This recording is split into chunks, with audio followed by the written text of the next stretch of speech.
Hello student, इसके पहले वाले वीडियो में हम लोगों ने गॉस के दो अनुप्रयोग देखे थे। आज हम लोग गॉस नियम से कूलाम नियम की उत्पत्ति के बारे में जानेंगे। यदि एक गोलीय बंद पृष्ठ जिसकी त्रिज्या r है लिया जाए,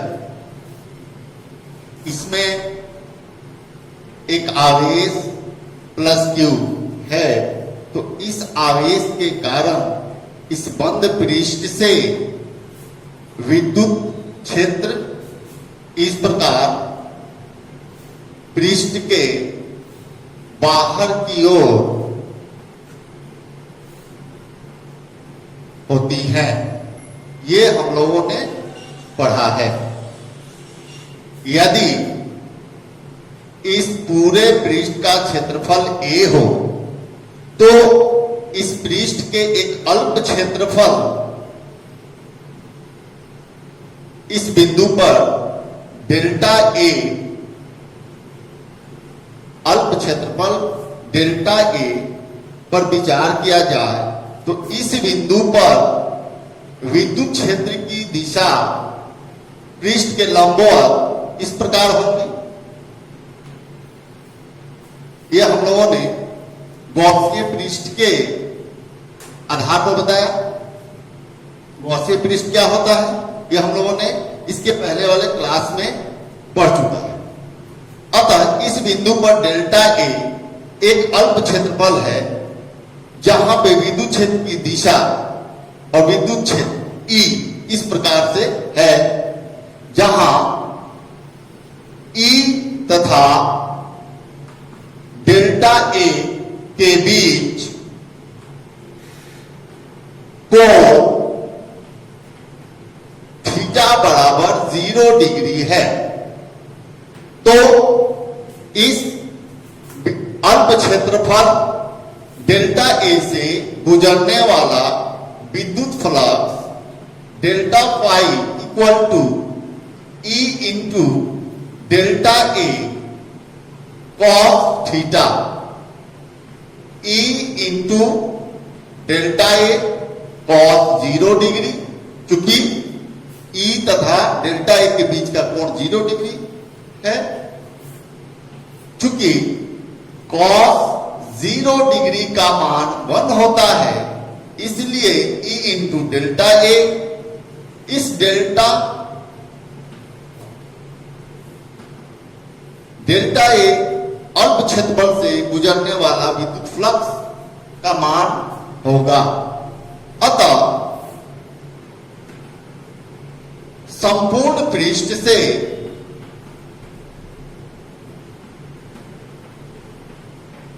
गुजरने वाला कुल इलेक्ट्रिक फ्लक्स यानी विद्युत फ्लक्स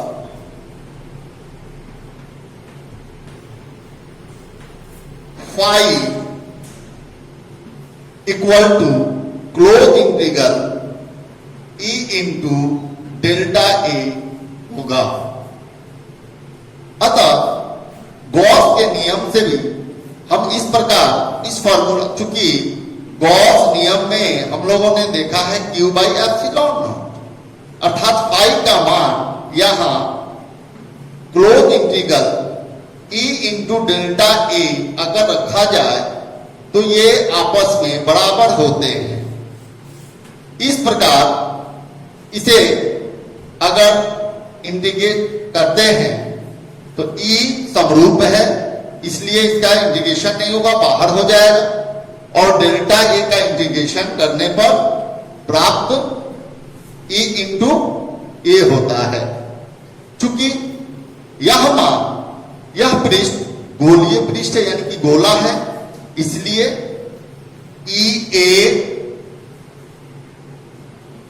ई इंटू ए का मान 4 पाई r स्क्वायर ने रखा। यह हुआ फाई ई का मान।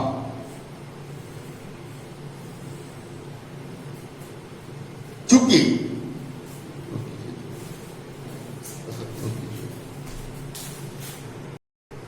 Close integration delta close integration E into delta A equal to Q by epsilon naught. इस प्रकार हम देखते हैं कि क्लोज इंटीग्रेशन का मान यह प्राप्त होता है, इसलिए इसे यदि समीकरण 1 रखते हैं तो यहां लिखेंगे अतः समीकरण 1 से इसका मान इतना आया है, इसलिए हम ये लिखेंगे कि E गुने 4 pi r square equal to Q by epsilon naught. यहां देखिए E बराबर 4 पाई आर स्क्वायर इधर चला गया, Q बटे 4 pi r square into epsilon naught. इसे इस प्रकार लिखें 1 by 4 pi epsilon naught into Q by r square. चूंकि यह मान विद्युत क्षेत्र का मान प्राप्त होता है। अब यदि यहां पे देखिए ध्यान से, यदि यहां पे E का मान इतना आता है, इस विद्युत क्षेत्र में यदि कोई धन परीक्षण आवेश रख दिया जाए, अगर यहां कोई धन परीक्षण आवेश Q0 रखा जाता है तो यह Q0 पर एक विद्युत बल आरोपित होगा। किसी भी विद्युत क्षेत्र में यदि यहां एक विद्युत क्षेत्र E है और इस विद्युत क्षेत्र में कहीं भी अगर कोई धन परीक्षण आवेश रखा जाता है तो इस धन परीक्षण आवेश पर एक बल का अनुभव होता है, अर्थात विद्युत बल F बराबर Q0 इंटू E प्राप्त होगा। इस प्रकार यहां यदि इस विद्युत क्षेत्र में एक धन परीक्षण आवेश रखा जाए तो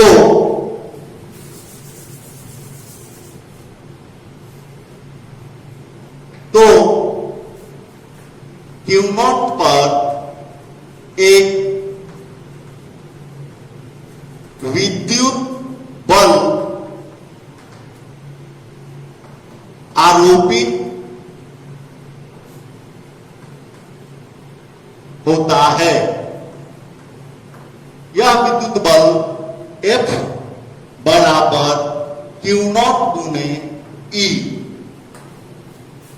इस समीकरण में यदि E का मान इतना रखा जाए तो प्राप्त मान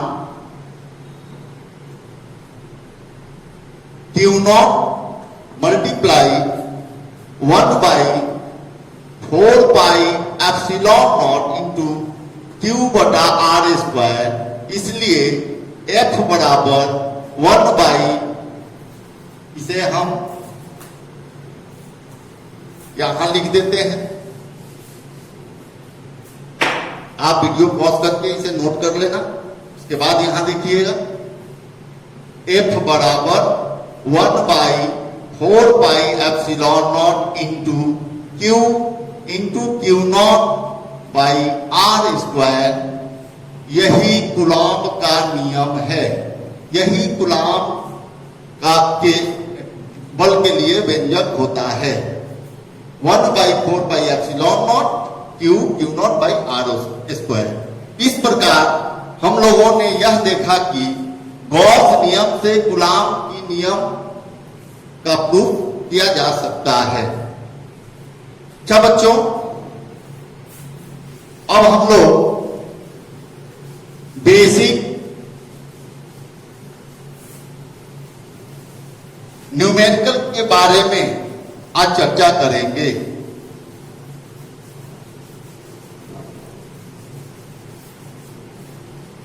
इलेक्ट्रोस्टैट में सबसे पहले यह ध्यान देने वाली बात है कि एक इलेक्ट्रॉन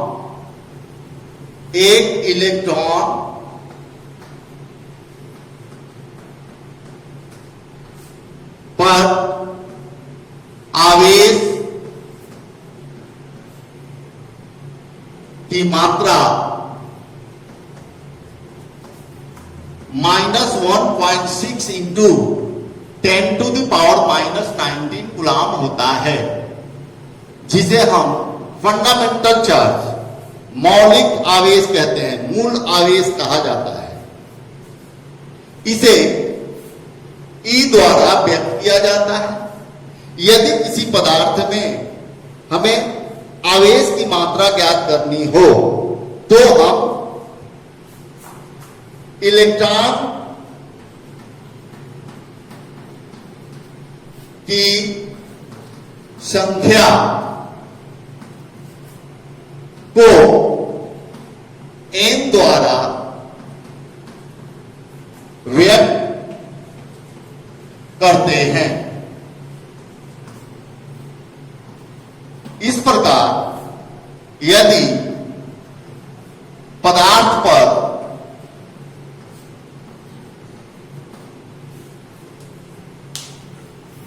कुल आवेश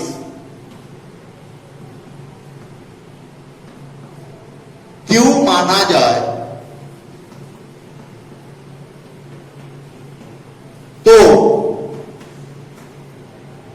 Q बराबर ±NE सूत्र का प्रयोग किया जाता है। फिर से, यदि किसी पदार्थ पर कुल इलेक्ट्रॉनों की संख्या n हो तो उस पदार्थ पर कुल आवेश का मान ±NE होता है। ध्यान रखेंगे, यहां प्लस और माइनस दोनों का प्रयोग किया गया है। अर्थात यदि ये एक पदार्थ है और यह एक पदार्थ है, यदि इस पदार्थ से इलेक्ट्रॉन को निकाल दिया जाए तो इस पदार्थ की प्रकृति क्या होगी, अर्थात इलेक्ट्रिकली नेचर क्या होगा, इसको ऋणात्मक या धनात्मक। तो हमारा आंसर है कि यदि किसी पदार्थ से इलेक्ट्रॉन की संख्या निकाल दी जाए, अर्थात उस पदार्थ पर इलेक्ट्रॉन की कमी हो जाए, तो वह पदार्थ विद्युतीय धनात्मक हो जाता है, इलेक्ट्रिकली पॉजिटिव हो जाएगा। ये कैसा हो जाएगा? इलेक्ट्रिकली पॉजिटिव होगा। फिर से, अगर किसी पदार्थ से इलेक्ट्रॉन निकल जाए, अर्थात इसका मतलब हुआ कि उस पदार्थ पर इलेक्ट्रॉन की कमी हो गई, तो कमी हो गई यानी कि ऋण आवेश की कमी हो जाना धनात्मक आवेश का बताना होता है। यानी कि यह पदार्थ कैसा हो जाएगा? पॉजिटिव हो जाएगा, इलेक्ट्रिकली पॉजिटिव। ध्यान रहे, विद्युतीय धनात्मक हो जाता है। उसी प्रकार यदि इस पे इलेक्ट्रॉन की संख्या बढ़ गया, यानी कि इस पर इलेक्ट्रॉन की अधिकता हो जाती है, वृद्धि हो जाती है, तो यह इस पर, इसका मतलब हुआ कि इस पर ऋण आवेश अधिक हो जाता है। इसका मतलब यह हुआ नेगेटिव, इलेक्ट्रिकली नेगेटिव हो जाता है, विद्युतीय ऋणात्मक आवेश इस पदार्थ पर हो जाता है। ऐसा इसलिए होता है कि किसी भी पदार्थ में इनिशियली किसी पदार्थ में इलेक्ट्रॉन तथा प्रोटॉन की संख्या आपस में बराबर होते हैं। जैसे मान लीजिए कि इस पे ये 4 इलेक्ट्रॉन हैं, तो यह 4 प्रोटॉन भी इस पे होंगे।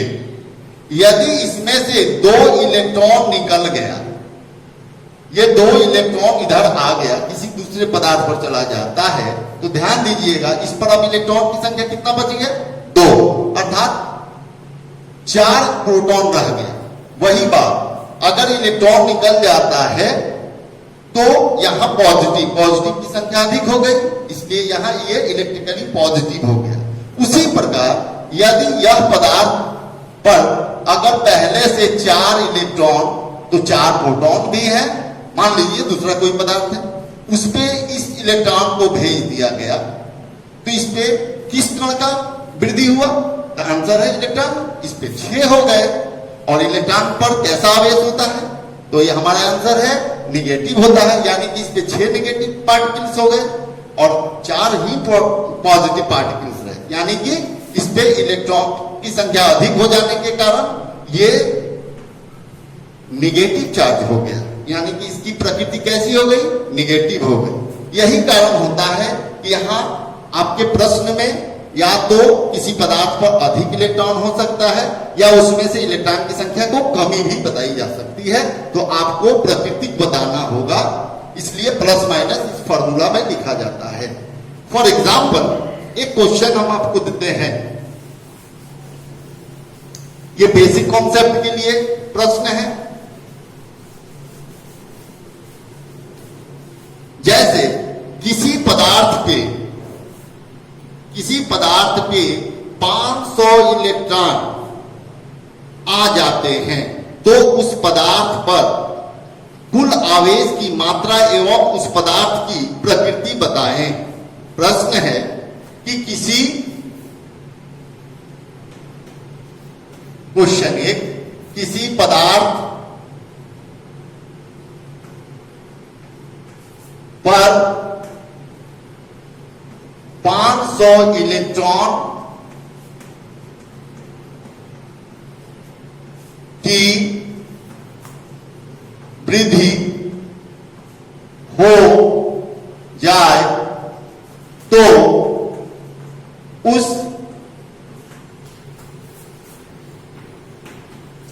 पदार्थ पर कुल आवेश एवं आवेश की प्रकृति ज्ञात करें।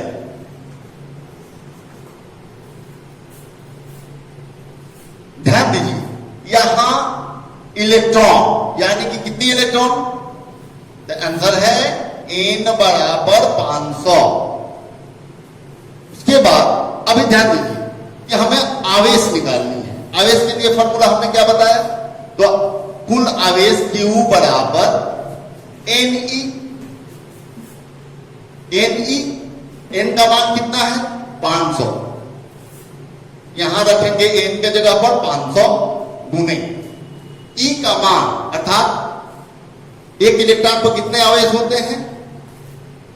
1.6 इंटू 10 टू द पावर -90।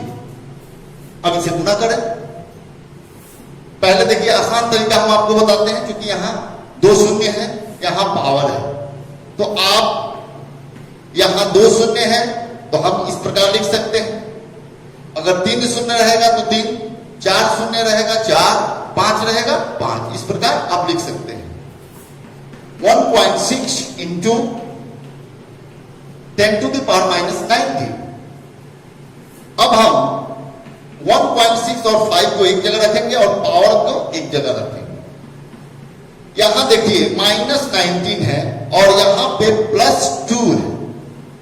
ये हम जानते हैं गणित की विधि से कि गुणा में किसी राशि का जब गुणा किया जाता है, यदि उस पर घात है यानी कि पावर है, तो गुणा में पावर जुटता है। तो ये हो जाएगा 16 में 5 से गुना करते हैं 80 आता है।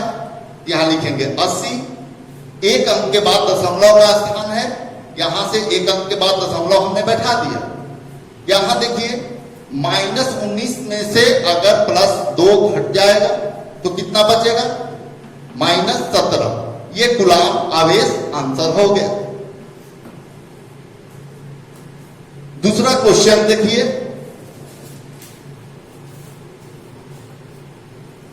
से मिटाएं। आशा करते हैं कि आप नोट कर लिए होंगे।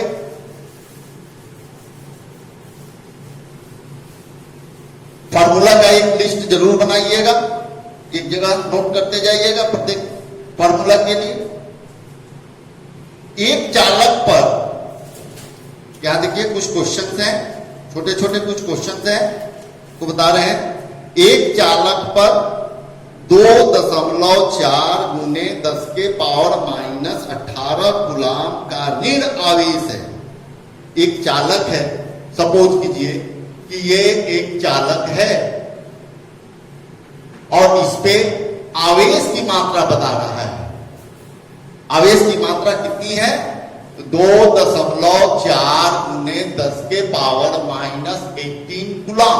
कूलाम आवेश की मात्रा होती है। यहां पे ऋणात्मक कह रहा है कि निगेटिव चार्ज है। इस पर कितने इलेक्ट्रॉन की कमी अथवा अधिकता है? कहने का मतलब है कि यदि इस पे ऋणात्मक है, ऋण आवेश है, तो हमने पहले भी बताया है कि अगर इस पे इलेक्ट्रॉन की संख्या बढ़ जाती है तो उस पर आवेश की प्रकृति कैसी होती है? तो आंसर है ऋणात्मक। इस पे क्या होगा? क्या जवाब दोगे? इलेक्ट्रॉन की कमी हो रही है या अधिकता है? बढ़ रहा है, वृद्धि हो रहा है। यस, इलेक्ट्रॉन की वृद्धि हो रही है। तब अब हम लोग इलेक्ट्रॉनों की संख्या निकालेंगे। Find the numbers of total electron. That means n equal to what? n क्या है? जहां इलेक्ट्रॉन की संख्या। इस प्रकार हमने फॉर्मूला बनाया था Ne के यहां पे माइनस।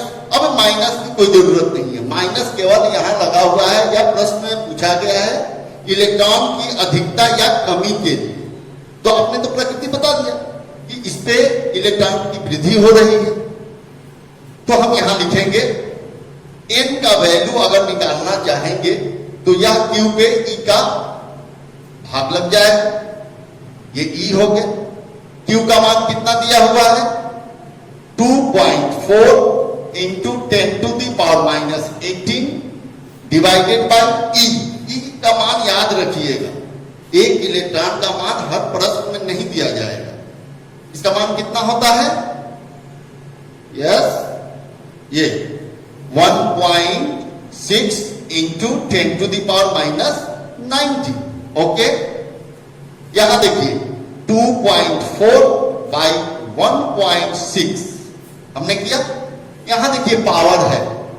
फिर देखिए यदि यहां x के पावर अगर 2 है, प्लस में 2 है और डिवाइड कर रहे हैं x के पावर 4 से, दोनों का आधार सेम है, x और x, तो पावर के लिए भाग में क्या होता है? तो भाग में हम लोग माइनस कर लेते हैं, यानी कि नीचे वाला ऊपर जाकर माइनस में चेंज हो जाता है। अर्थात x 2 माइनस 4 यानी कि x माइनस 2। ये आपने पढ़ा है 7th क्लास में। ओके, तो यहां भी देखिए, यहां देखिए 10 को मान लीजिए x, इसका पावर माइनस 18, इसका पावर माइनस 19, तो ये वाला ऊपर चला जाएगा। चिन्ह बदलता है, ध्यान रखिएगा। नीचे से ऊपर जाते जाएगा जब राशि, तो उसका घातांक जो होता है, पावर जो होता है, उसका साइन चेंज हो जाता है। यहां प्लस था, माइनस हुआ। यदि यह माइनस होता तो ये क्या हो जाता? प्लस हो जाता है। Very good.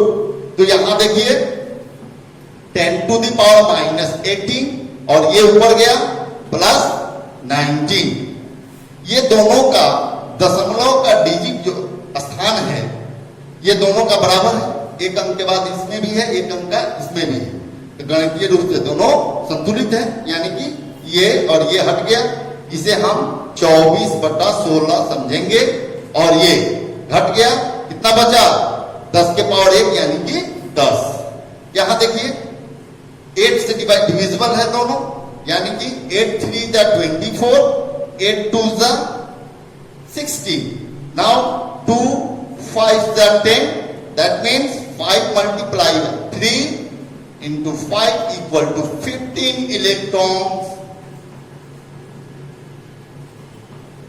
क्या है? तो वृद्धि कर रहा है, क्योंकि माइनस लगा था चार्ज में, इसलिए इस पे इलेक्ट्रॉन एक्सेस हो रहे हैं, एक्सेस अधिक है इसमें। ये हमारा आंसर हो गया। समझ में आया? Okay, next question. Next question है आपका, एक और देखें। आप अपने से इस जो भी दो प्रश्न एग्जाम्पल दिए हैं हम उस पे 500 की जगह 5000 कीजिए, 10,000 करके रखिए, 50,000 करके रखिए। उसी प्रकार यहां भी आवेश का मान बदल लीजिएगा और अपने से प्रैक्टिस कीजिएगा। ओके, नंबर 3 क्वेश्चन है 75 किलो इलेक्ट्रॉन पर कितना आवेश होगा। ध्यान दीजिएगा, how many electrons on 75 kilogram of mass electron. Now 75 kilogram electron,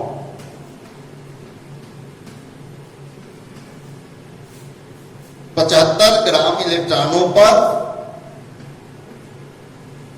कितना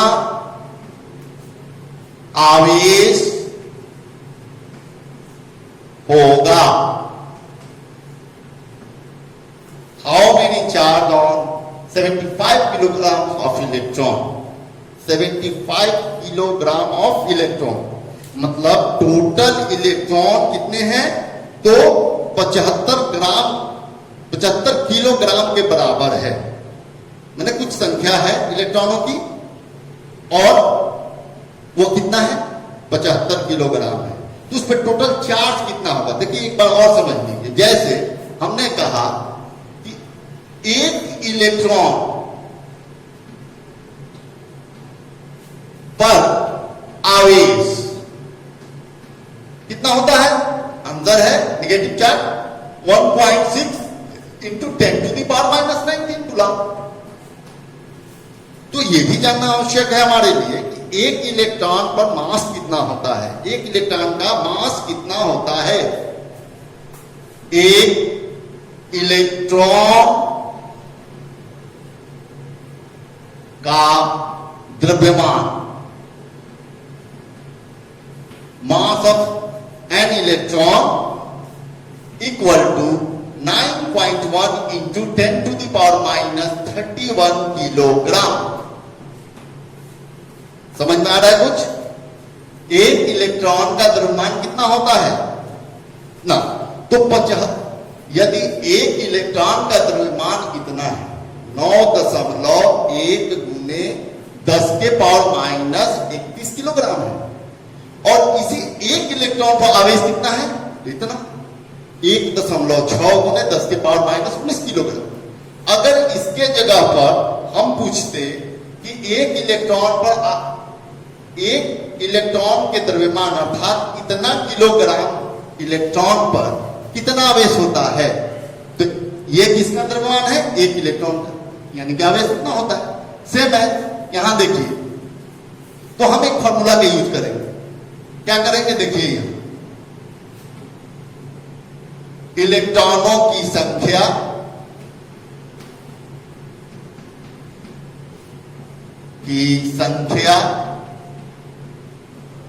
गुने इलेक्ट्रॉनों का द्रव्यमान, इलेक्ट्रॉन का द्रव्यमान बराबर कितना दिया हुआ है, 75 किलोग्राम। ये दिया हुआ। अब हमें क्या निकालना है, इसे n गुने मास ऑफ इलेक्ट्रॉन इसे लिखते हैं और ये हो गया आपका 75 मास। देखिए यहां हम नहीं जानते हैं इलेक्ट्रॉनों की संख्या, लेकिन इतना पता है कि मास ऑफ इलेक्ट्रॉन कितना होता है, एक मास, एक इलेक्ट्रॉन का द्रव्यमान कितना होता है। तो हम क्या करेंगे, इसे 75 बटा मास ऑफ इलेक्ट्रॉन से डिवाइड किए तो हमारा n नंबर्स ऑफ इलेक्ट्रॉन का मास निकल जाएगा, यानी कि 75 multiply divided by mass of एक एन इलेक्ट्रॉन 9.1 इंटू 10⁻31। ओके, ये हो गया आपका नंबर्स ऑफ इलेक्ट्रॉन। एक इलेक्ट्रॉन पर चार्ज कितना होता है बाबू, इतना होता है। तो हम टोटल चार्ज निकालने के लिए फॉर्मूला ये लगा, तो n हमारा निकल गया कितना, इतना, और E का मान तो हम जानते हैं ये कांस्टेंट मान है एक इलेक्ट्रॉन का, इसलिए कुल आवेश Q बराबर me का प्रयोग करें तो n का मान हमारे पास आया हुआ है 75 by 9.1 into 10 to the power minus 31 into 1 electron था आवेश की मात्रा 1.6 into 10 to the power minus 90। इसे इस प्रकार कर लें शॉर्ट 1.6 डिवाइडेड बाई 9.1 और पावर को एक जगह करें। यहां देखिए कितना है 10 के पावर माइनस 19 और नीचे से ऊपर जाएगा ये प्लस 31। आप कैलकुलेट करो, पॉज करके कैलकुलेट करो इसे। ओके, किया जाए इसे। यहां देखिए ये डेसिमल से ये डेसिमल कट गया 75 16 91 इंटू 10 टू द पावर। यहां देखिए 10 के पावर 12 बचा, कैलकुलेट कर लिया आप, तो ये आपका आंसर आना चाहिए समथिंग। कैलकुलेट कीजिए जल्दी, आंसर हो जाएगा 1.32 into 10 to the power 30 Coulomb का चार्ज प्राप्त होगा। ओके, इस प्रकार आप यहां कुछ और वैल्यू रखकर चार्ज निकालने के लिए सीखेंगे, प्रैक्टिस करेंगे आप। ओके, देखिए तो और है। ओके बच्चों, आज के लिए इतना ही। हम लोगों ने ये बेसिक न्यूमेरिकल देखा। कल से हम लोग कूलॉम्स लॉ और विद्युत क्षेत्र पर न्यूमेरिकल बनाएंगे और आप प्रतिदिन का क्लास का प्रैक्टिस कीजिए। पर वैल्यू अलग अलग रखकर अपना ये वैल्यू चेंज करके निकालते रहिए, प्रैक्टिस करते रहिए। हर दिन आपको एक वीडियो मिलेगा, क्लास देखिए और प्रैक्टिस जरूर कीजिए, नोट्स बनाइए। Thank you very much.